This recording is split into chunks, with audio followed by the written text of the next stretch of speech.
thank you all for coming, spending this much time. I want to really dedicate this moment to 5 good friends who are not joining us here today. I start with my friend, my wife's friend, Joyce Perkins, who retired only 10 days ago and passed away last week. She was a very good friend, and I like to remember her. Then I have 2 wonderful Pan-African friends that have impact in my life. One is from Pakistan, believe it or not, and the other is from Kenya.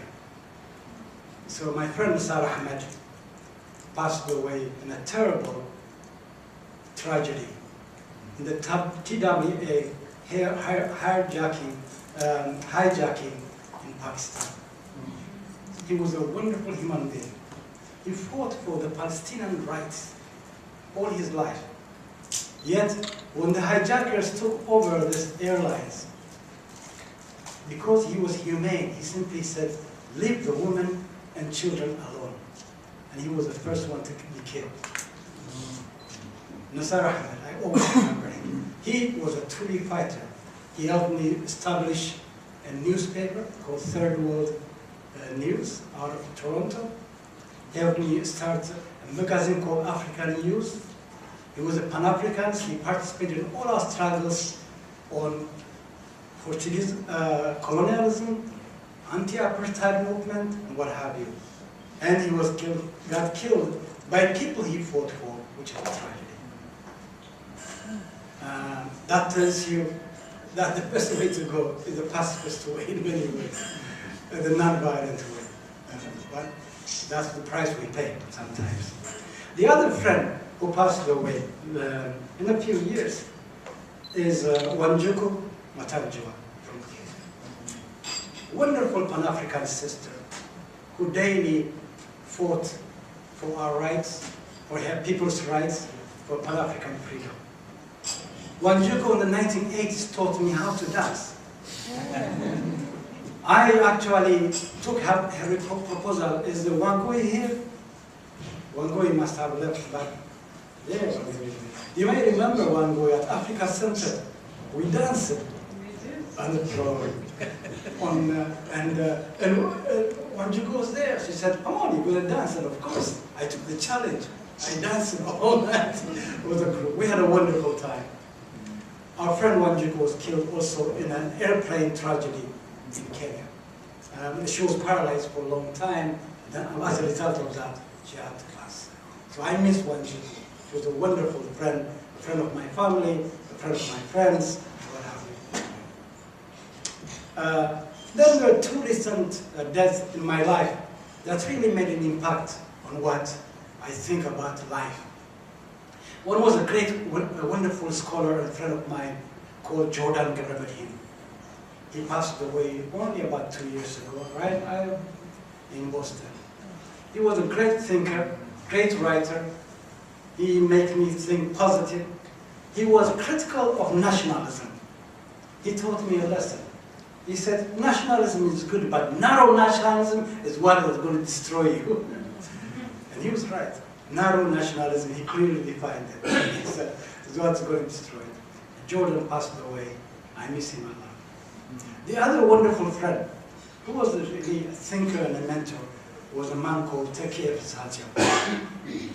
A great thinker on African, on Eritrean nationalism, a writer who thought out what to say in a positive way, but he fought for Eritrea's particular challenges from the period of 1998 to 2000. He was the script, he was the voice for Eritrea's struggle on the border war.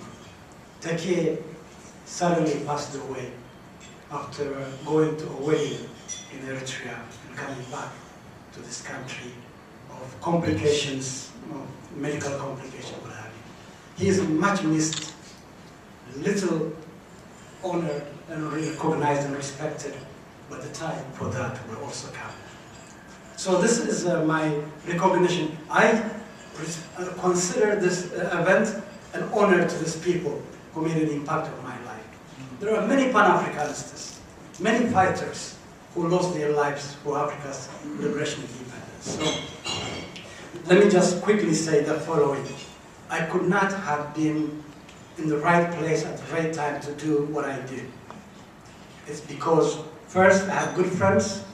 Second, I had a superbly wonderful family.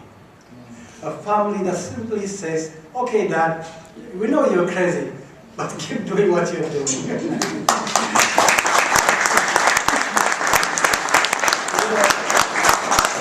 My children never got any chance to relax. Because if there's a demonstration, they have to go to the demonstration. If there's a political meeting, they have to go to the political meeting. Okay? So I dragged them all over. All of you who know me know that my children went to every meeting, every demonstration, every activity that I want to. Not that they want to. They could have gone to the park, to the movies, to all the civilized places people go. But we spent a good time together. And my wife, Ayo, my partner for 30, I don't want to tell you the age.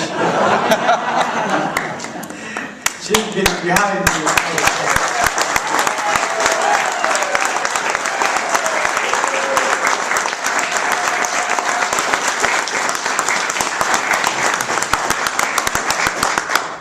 When I was an activist in New York, and in London, and in Trenton, and in Mexico, people always asked me why am I so optimistic about Africa's future? Why do I try so hard? I tell you, I learned so much from the leaders of the African liberation struggle, particularly from Mondlane of Mozambique, Cabral of Guinea-Bissau, Samora Michel, also of Mozambique, Nelson Mandela, who was in prison all this time that we were working. When Amilcar Cabral came to the United States, we met at the African Liberation Center in New York, and we said the first thing that Cabral has to do is go to the Abyssinian Baptist Church in Harlem. We convinced his people surrounding him, look, it's no good to go to the UN. It's no good to go to Riverside Church. It's not good to be anywhere. If you really want an African response, an African-American response to the struggle of independence of Guinea-Bissau, let's go to the Abyssinian Baptist Church in Harlem. Because Harlemites have been there forever. They've seen it all, and they will listen to you. They will listen to your voice, and they will go out to support you. Cabral was humble to say, yes, that is the place I want to go. But there's a tradition on this. Castro did the same thing. Okay. I can name so many other. Haile Selassie did the same thing. I can name many African liberals who said, the struggle, the advocacy of our struggle starts in the African American community, and the Abyssinian Baptist Church is exactly the place to go to. It was a pleasure for me to have gone to Cabral, to the Abyssinian Baptist Church, and then go to the Riverside Church, and then go to the United Nations. Because those are other things that naturally come forward. We are hopeful. Africa will develop.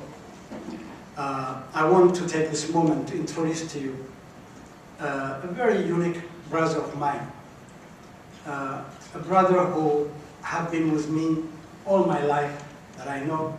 He's one of my remnants of my Asmara brother family, and I want him to come out. He's